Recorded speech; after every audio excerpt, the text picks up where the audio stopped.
అందరికీ నమస్కారం. ఈ వీడియోలో ఎప్పుడైనా కూరలు అవి లేనప్పుడు పప్పులోకి, సాంబార్లోకి నంచుకోవడానికి అప్పడాల పిండితో వడలు ఎలా చేసుకోవాలో చూపిస్తున్నాను. దీనికి కావాల్సిన ముఖ్య పదార్థం మినప్పిండి అండి. ఇది మార్కెట్లో ఈజీగా దొరుకుతుంది. ఈ మినప్పిండిని మన ఇంట్లో కూడా ఈజీగా తయారు చేసుకోవచ్చండి. మినపప్పును బాగా శుభ్రం చేసుకొని మిక్సీలో వేసుకొని ఒకసారి జల్లించుకుంటే మినప్పిండి రెడీ అయిపోతుంది. ఒక కప్పు మినప్పిండికి 3/4 చెంచా ఉప్పు, ఒక పావు చెంచా ఇంగువ వేసుకోవాలి. ఇందులోనే ఒక చెంచా కారం కూడా వేసుకోవాలండి. నేను ముందు వేయడం మర్చిపోయాను. అరకప్పు నీళ్లు తీసుకొని కొద్దిగా నీరు పోసుకుంటూ కలుపుకోవాలి. ఈ పిండి కలిపేటప్పుడు కొద్దిగా జిగురుగా చేతికి అంటుకుంటుందండి. ఒక చెంచా కారం ఇప్పుడు యాడ్ చేశాను. మొత్తం అంతా బాగా కలిపి పిండిలాగా తయారు చేసుకోవాలి. దీనికి ఒక చెంచా నూనె రాసుకుంటే పిండి అంటుకోకుండా వస్తుంది. మరీ జిగురుగా ఉంటే ఇంకొక చెంచా నూనె వేసుకొని బాగా కలుపుకోవాలి.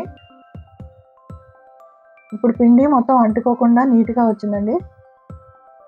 దీనికి మొత్తం నేను పావు కప్పు నీళ్లు వాడాను. ఒక కప్పు పిండికి పావు కప్పు నీళ్లు వాడాను. ఈ పిండిని మనం రొట్టెల పిండి ఎలా అయితే కలుపుతామో అలా కలుపుకుంటే సరిపోతుంది. చేతులకు కొద్దిగా నూనె రాసుకొని పిండిని అంతా ఒకసారి ఇలాగా మృదువుగా చేసుకోవాలి. పిండి చూడండి ఇలా మెత్తగా ఉండాలి. సాధారణంగా అందరూ అప్పడాల పిండి ఇలాగే తినేస్తారు. మనకి ఏ సైజులో వడలు కావాలో ఆ సైజు ఉండలు చేసుకోవాలి. ఇంచుమించు మనం పూరీలు చేసుకునేంత సైజు చేసుకుంటే సరిపోతుంది. చేతులకు కొద్దిగా నూనె రాసుకొని ఇప్పుడు ఈ ఉండల్ని మనం ఒత్తుకోవాలి. మొత్తం అంతా సమానంగా ఒత్తుకోవాలి, అక్కడ మందంగా పలచగా లేకుండా. చూడండి ఈ సైజులో చేసుకుంటే సరిపోతుంది. అన్ని ఉండలు కూడా అలాగే ఒత్తుకొని పెట్టుకోవాలి. ఇప్పుడు ఒక బాండీలో నూనె వేడి చేసుకొని ఫ్లేమ్ని మీడియంలో పెట్టుకొని ఈ వడల్ని ఒక్కొక్కటి వేసి వేయించుకోవాలి.